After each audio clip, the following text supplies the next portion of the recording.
Lorenzo Ramírez, periodista económico. Lorenzo, ¿qué tal? Muy buenos días. ¿Qué tal? Buenos días, José Antonio.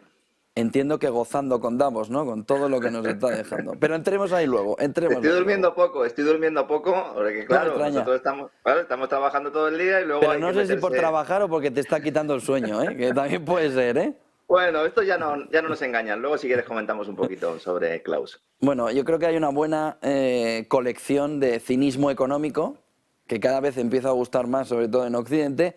El último, después de ver cómo India revende, y por eso lo digo tan despacito para que no se nos pierda, India revendiendo los hidrocarburos rusos, y vuelvo a empezar, ¿eh? India revendiendo los hidrocarburos rusos hasta aquí a Estados Unidos. Pero, pero ¿qué está pasando? Y sobre todo, ¿qué es este cinismo económico con toda esta historia? Anda que como luego nos vengan de vuelta a nosotros en Europa, cuando nos digan los americanos, oye, ¿queréis un poquito de gasoil? Que lo tengo bueno, bonito y en este caso no barato, sino bastante caro. Esto es un aperitivo de lo que puede suceder a partir del 5 de febrero, cuando entre en vigor esa famosa prohibición de comprar diésel ruso a la Unión Europea. Se ha producido algo que, la verdad, había un cierto run run en el mercado. Estaba todo el mundo diciendo, bueno, India, ¿por qué está comprando tanto crudo? Si realmente no necesita tanto, ni siquiera para exportarlo a sus principales clientes, ¿no? Las compras indias de crudo ruso se han disparado en enero a 1,7 millones de barriles diarios, que es una barbaridad, ¿no? En enero. Ya fue una barbaridad la cifra de 1,5 millones, no, de 1,2, perdón, de diciembre, es decir, hay un aumento de medio millón respecto al récord de diciembre y todo el mundo se preguntaba quién es el comprador misterioso, ¿no? ¿Dónde ha ido todo este crudo?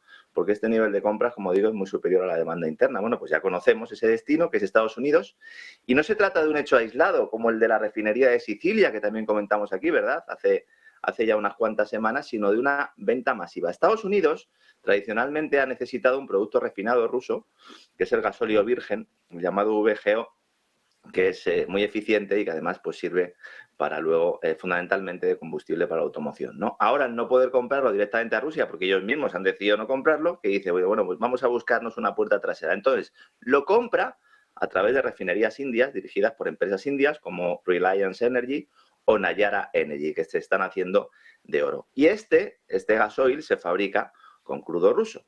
Fíjate si será el negocio tan grande que hay otras empresas indias, prácticamente todas las del sector, que han dicho, no, nosotros ahora nos tenemos que meter en este negocio porque ahí es donde está la pasta, y han decidido hacer lo mismo. Están logrando un descuento al comprar el crudo de $10 por barril, al menos de $10 por barril, que se sepa. En estos momentos hay 70 petroleros con crudo ruso desembarcando en la India, 70, entre los que han llegado y los que todavía están esperando para poder atracar, y por cada buque de petróleo ruso, cuya materia prima entra en esas refinerías indias, se ahorra la empresa 1.000 millones de euros al cambio. Fíjate el negocio que es. En estos momentos, India es el segundo mayor comprador mundial de petróleo ruso, después de China, pero el primero con envíos por barco, porque China recibe una gran cantidad por oleoducto. Entonces, si los americanos ahora nos dicen a los europeos que nos venderán su gasóleo cuando entre en vigor la prohibición, pues a lo mejor resulta que en realidad procede de ese petróleo ruso, como bien dices, una muestra más de cinismo, de hipocresía, que rodea todo lo que tiene que ver con esas sanciones y que además pues, no han provocado ese desplome de la economía rusa que algunos vaticinaban. Hemos conocido también en las últimas horas, ¿no?, que finalmente efectivamente el PIB ruso ha caído en 2022, pero en el entorno del 2, del 3% veremos el cierre de dato de diciembre, pero muy lejos de ese 10, de ese 20%, con lo cual no se ha logrado el objetivo que nos decían que se perseguía, que era hundir la economía rusa, y al mismo tiempo estamos pagando todos el gasoil más caro. En Italia, vuelvo a recordar, está en 2,5 € el litro. No sé hasta qué precio llegará en España, pero si no sube mucho el precio del diésel, ya sabemos por qué es, porque realmente seguimos comprándoselo a los rusos, ¿no? Bueno, ahí la parte de atrás entiendo, Lorenzo, que es precisamente que gracias a esos hidrocarburos que vende Estados Unidos consiga pelear contra China en que no le superen, que no le haga el sorpaso del Producto Interior Bruto. La clave del crecimiento de Estados Unidos está siendo la venta de hidrocarburos. Es una gasolinera andante Estados Unidos sustituyendo a Rusia y entonces cogiéndole el testigo para que China precisamente no le supere. Pero geoestratégicamente, geoeconómicamente, la clave fundamental era conseguir eso, que Estados Unidos creciera Bueno, al ritmo del 4% gracias a los hidrocarburos para que China no le sorpase. Bueno, por eso el dato de GDP Now de Atlanta nos dice eso, que está en un crecimiento alrededor del 4% de Estados Unidos. Todo el mundo se sorprendió en el cuarto trimestre. Yo siempre que salen las cifras me voy corriendo a mirar las exportaciones, porque Estados Unidos está creciendo gracias a las exportaciones de materia prima energética y luego con una demanda interna que, bueno, según los datos que salieron ayer, vemos que ya empieza a demostrar cierta atonía, con lo cual es muy posible que en los próximos meses Estados Unidos crezca casi exclusivamente vendiendo hidrocarburos, lo cual pues es una noticia que a más de uno pues le dejará de piedra, ¿no? Hombre, otra importante en este entorno del mercado de petróleo es que Arabia además ha confirmado ya en Davos que va a empezar a vender petróleo en otras divisas que no sea el dólar, con lo que le pueda significar también al dólar, pero sobre todo en la parte también geoestratégica, ¿no?, entre Arabia y ese alineamiento con el otro bloque. Bueno, Arabia Saudí sigue tocando las narices a su antaño socio de referencia estadounidense al decir, pues, precisamente públicamente lo que ya todos un poco sabíamos, sobre todo después de la visita de Xi Jinping en ese Consejo de Cooperación para los países del Golfo, los Estados Árabes, que finalmente está decidido a realizar intercambios comerciales con divisas distintas al dólar. Ha sido en Davos, precisamente, como comenta, donde el ministro de Finanzas saudí ha aprovechado que pasaba por allí Bloomberg Televisión y ha dicho, a esto se lo voy a decir, que estos son los americanos, y así el Tito Joe que sepa de lo que hablamos, ¿no? Y ha dicho que el reino no tiene ningún problema, esa es la expresión que ha utilizado, en debatir cómo liquidar sus acuerdos comerciales, ya sea en dólares, ha dicho, dólares estadounidenses, en euros o en riales saudíes. No ha mencionado ni al rublo ni al yuan. Aunque pueda extrañarnos que no haga referencia expresa a la divisa china, lo cierto es que Arabia está jugando a dos barajas. Ahora vamos a una segunda parte de la película.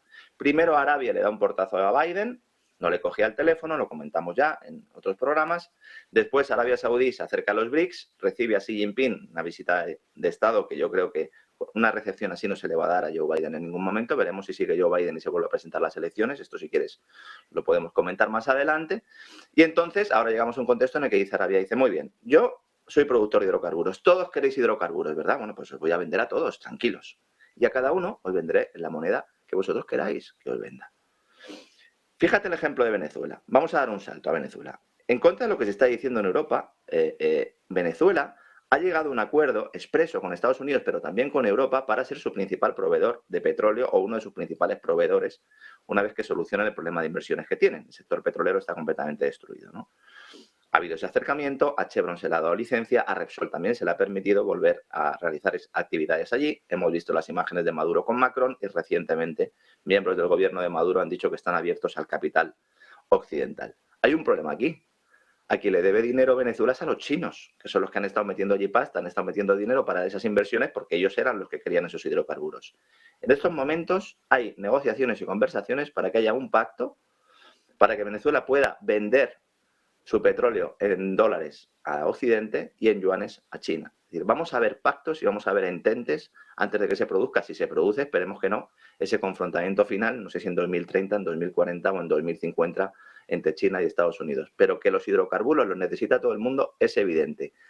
La demanda de hidrocarburos se va a disparar este año, pero no solo por parte de los países asiáticos. Conocíamos hace unos días también, ¿no?, el apunte que hacía la OPEP respecto al aumento de 500.000 de barriles, ¿no?, esperado para la demanda china. Pero es que la Agencia Internacional de la Energía está hablando de un aumento de la demanda global de casi 2 millones de barriles diarios. Esto pondría en máximos históricos la demanda de hidrocarburos. Y mientras tanto, en Davos, la presidenta de la Comisión Europea, Ursula von der Leyen, insistiendo en el cuento del Net Zero, en el Green New Deal, solicitando la creación de un club de materias primas para construir molinos, paneles solares. Nos estamos suicidando con la soga verde y se le está engañando a la gente. Hay un estudio publicado en Nature en noviembre del año pasado que indica, a pesar de incluir unas altas prestaciones de las renovables y a pesar de incluir unas cifras que yo creo que están un poco infladas, pero aún así plantea que esa transición verde que nos están vendiendo en Europa reducirá la energía disponible per cápita entre un 10 y un 34%. Eso sí que no es sostenible. Por eso, al final, todo el mundo que quiere hidrocarburos, energía abundante, energía eficiente y cada vez menos barata, eso sí. Hablabas del Club de la Energía que es como el Club Disney que se ha montado o que quiere montar Ursula von der Leyen. Oye, hoy cómo me divierto, me monto el Club Disney ¿no? Pero en plan países y así me voy distrayendo. Toma, te regalo una raquetita de tenis. Bueno, el club tiene una parte fundamental, ¿no? Y es si los europeos vamos a ser protagonistas del club, porque para que sean protagonistas los demás, pues pasen hasta China, ¿no? Entonces, aquí entra un entorno muy importante y es ¿qué carajos hacemos con nuestras tierras raras? Que tú abres el suelo un medio centímetro y te salen allí 25 organizaciones verdes para decir que el suelo ese era fundamental para el ecosistema del gusano, raza no sé cuántos, que va a cambiar el ecosistema.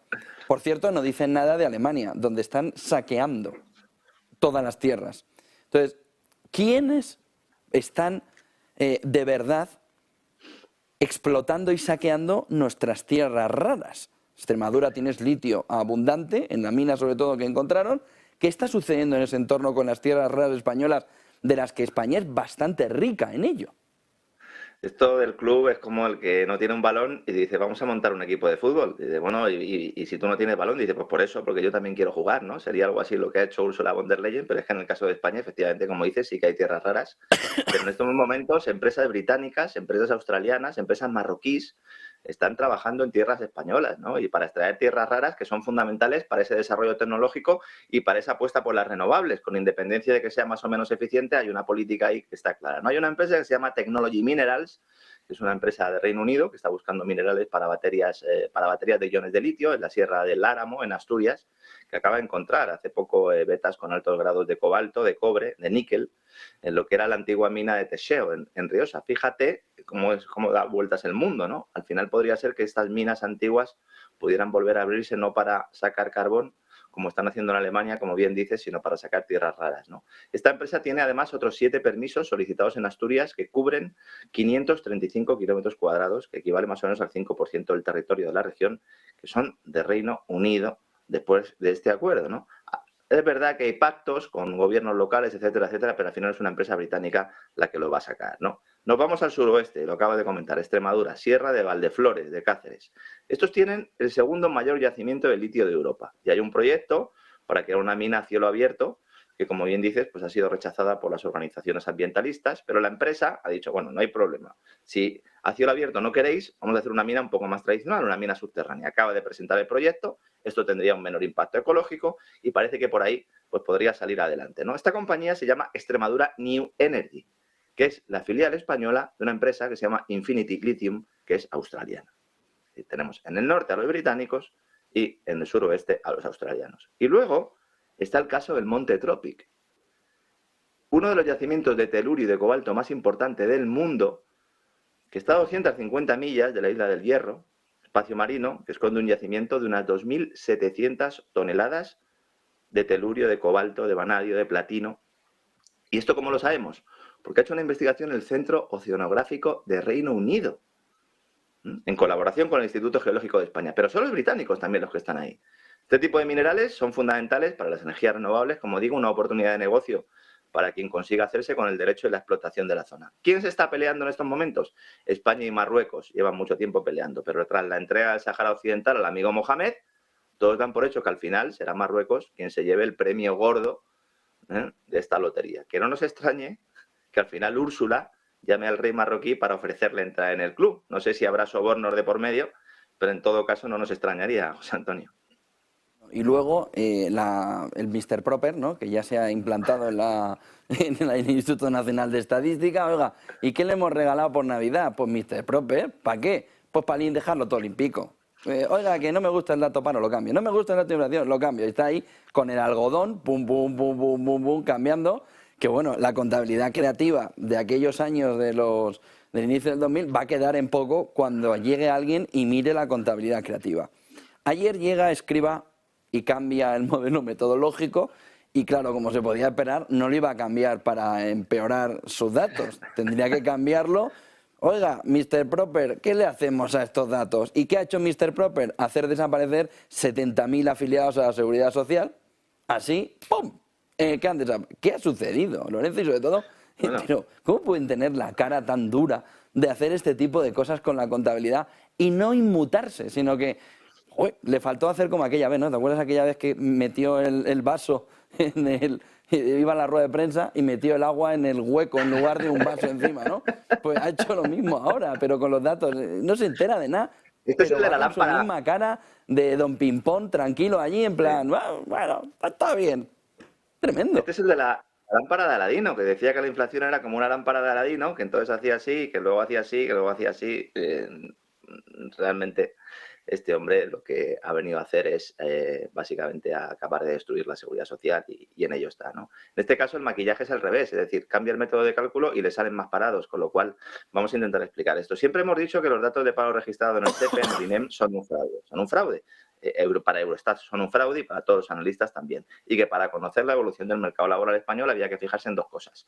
En la encuesta de población activa del INE, del Instituto Nacional de Estadística, y en las afiliaciones a la Seguridad Social. Cambian al presidente del INE, al director del INE. No nos podemos fiar, ¿no? Y entonces, ¿ya qué nos queda? Las afiliaciones a la Seguridad Social. Y ahora tampoco, porque José Luis Escrivá cambia el método de cálculo para depurar, dice él, los efectos de la estacionalidad y del calendario. Y el nuevo método, sin embargo, destapa que a cierre del año se contabilizaron 70.000 afiliados de más. Es decir, que de repente han aflorado 70.000 desempleados que ni siquiera están afiliados, que no son ocupados a la Seguridad Social. A partir de ahora, la Seguridad Social va a ofrecer el dato de afiliación a mediados de mes, en lugar de al final. Y será fruto de la comparación de las 2 quincenas anteriores. ¿Por qué se hace esto? Para que no veamos cómo al cierre de cada mes se dispara la destrucción de empleo, porque ellos lo que querían ya que viéramos solo la media, pero como todos íbamos a ver el último día de mes realmente lo que ocurría, pues nos lo van a quitar. Y a pesar de todos estos intentos de maquillaje, los problemas del mercado laboral español pues son evidentes, porque según los propios datos de la Seguridad Social, ya con el nuevo método, y esta cifra es escalofriante, en las 2 primeras semanas de enero, la economía española ha destruido más de 100.000 puestos de trabajo netos. Netos. Es decir, que contando con las contrataciones y con los despidos, se han destruido 100.000 puestos de trabajo netos, que es la caída en la afiliación de la Seguridad Social. Es decir, ¿cómo serán los datos de verdad para que tras el maquillaje nos salga esta destrucción de empleo? Vamos a ver más despidos, a pesar de los intentos de maquillar la realidad y de aplicar regulaciones para dificultar los despidos se van a producir. Esta mañana no, ya lo avanzabais a primera hora de la mañana. Lo que está sucediendo en Estados Unidos va a suceder luego en todos los países, ellos van un poquito más adelantados y esto al final pues terminará afectando al sector financiero, que es lo que llevan diciendo el Banco de España y el Banco Central Europeo desde hace meses. Señores, menos de dividendo, más capital, refuércense porque la morosidad terminará por llegar, es evidente, ¿no? Solo un detalle más y ya te dejo, Lorenzo. No me resisto a ponértelo. Klaus Schwab, que bueno, nunca ha tenido careta, este personaje siniestro que yo digo que es el malo de Prison Break, ¿no? Que es que lo han clavado al personaje. Ayer, ya no el gran reseteo, el no sé cuánto, no, el transhumanismo. Y es que no se corta un pelo. Oiga, todos ustedes son imperfectos, le faltó decir. Yo voy a traer junto a todas estas empresas un superhombre, un superindividuo, porque habrá que tener cuidado con el término, una superindividua, un super ser humano en 10 años. Escúchenle. Medical and biological progress and advancing very fast. But can you imagine that in 10 years when we are sitting here, we have an implant in our brains? And I can immediately feel, because you all will have implants, and we measure your brain waves, and I can immediately tell you how the people react, or I can feel how the people react to your answers. Is it imaginable? Medical and... Bueno, a mí se me pusieron los pelos de punta. La cuestión es que, claro, ya sabemos lo que piensan y lo que quieren, pero fíjate la industria que se estará creando atrás para dejar atrás las estas, ¿cómo se dice? Te vas a tomar una botella de agua, por no decir ninguna marca, te vas a tomar una botella de agua dentro de 10 años, pero en el metaverso, porque no la van ni a oler en la vida real, al paso que vamos. Vamos a ver, el personaje a Klaus Schwab se le conoce sobre todo a raíz de ese gran reseteo, de ese libro COVID-19, de Great Reset, y un poco el foro de Davos ha cobrado esa importancia en el mundo no especializado, si queremos llamarlo así, pues en los últimos tiempos. Pero este tipo ya es un viejo conocido, este tipo lleva ahí desde los años 70 y sobre todo tiene varios libros porque su gran obsesión es el transhumanismo. En realidad él lo de la economía y tal lo considera un tema secundario, lo de las pandemias también, él realmente es un obsesionado, un obseso del transhumanismo, ¿no? Él considera que tiene que haber una evolución, es de la escuela esta de pensadores que además tiene un cierto predicamento en Silicon Valley, que tiene algunos componentes también de orden ocultista, que eso también hay que tenerlo bastante en cuenta, que consideran que llega un momento en el que el hombre tiene que dar un salto evolutivo sin Dios, siendo ellos Dios, como ese alfarero que le da forma pues a la carne, ¿no? En sus libros él hace mucho hincapié en el concepto de reshape, de reconfigurar ese ser humano, y lo plantean a través de la tecnología. Es la esencia de esa ideología transhumanista que nace con un jesuita, además, ya hace muchos años, que se llamaba Pierre-Louis de Tadan, que lo que hace es plantear que llega un momento en el que hay un punto omega, una especie de momento en el que ya la mente se fusiona de todos los seres humanos. Estos tipos han visto, consideran que la tecnología puede ser la puerta para eso y apuntan a una evolución transhumanista, ¿no? Hay mucho grado de locura aquí, pero también lo que es más relevante es que hay personajes en puestos de mucha responsabilidad que están trabajando para ello. Estas declaraciones de Klaus Schwab, o esta valoración, me ha recordado mucho a un comentario que hacía Ray Kurzweil, que era el director de tecnología de Google, que también es otro tipo perteneciente a la secta transhumanista, que planteaba que los hombres de hoy van a ser los chimpancés del futuro. Entendido como que el que no pase por ese aro transhumanista, el que no se ponga implantes, el que no se convierta en medio cíborg, medio hombre, al final va a ser el chimpancé del futuro, porque se quedará atrás en esta evolución. Otro de los propagandistas de estas tesis es Yuval Noah Harari, que es otro de los fijos del Foro Económico Mundial y lectura de referencia también, pues, para todos los prebostes de Silicon Valley, también para Klaus Schwab, ¿no? Ellos consideran que hay que aprovechar toda crisis para ir avanzando en esta agenda. Y el cambio climático, la economía, las pandemias y todo esto son cuestiones secundarias para lo que ellos quieren, que es pues lograr esa fusión hombre-máquina para creerse Dios al final. Milenios después se vuelve a entrar y a caer en ese pecado original, ¿no? Hay mucha gente que cuando yo hablo de esto me dicen, bueno, es mejor dejar el tema espiritual a un lado. Si no es que nosotros estemos defendiendo ningún tema espiritual, es que ellos están convencidos de que a través de esa evolución van a conseguir algún tipo de recompensa espiritual. No sabemos de quién, no sabemos de dónde, pero es así. Y estos son los tipos que están tomando decisiones, no solo en el Foro de Davos, sino en los gobiernos mundiales, en grandes multinacionales y en muchos otros centros de poder. Y a mí eso es realmente lo que me preocupa. Me río porque al final podemos destapar y podemos aprovechar un programa como este, y te doy las gracias, José Antonio, para poder hablar de esto sin ningún tipo de cortapisa, ¿no? 9:53, Lorenzo Ramírez, Foro de Davos, es un espectáculo, el Foro de Davos y lo que nos queda. Buen día y buen negocio y buen fin de semana. Igualmente, un abrazo.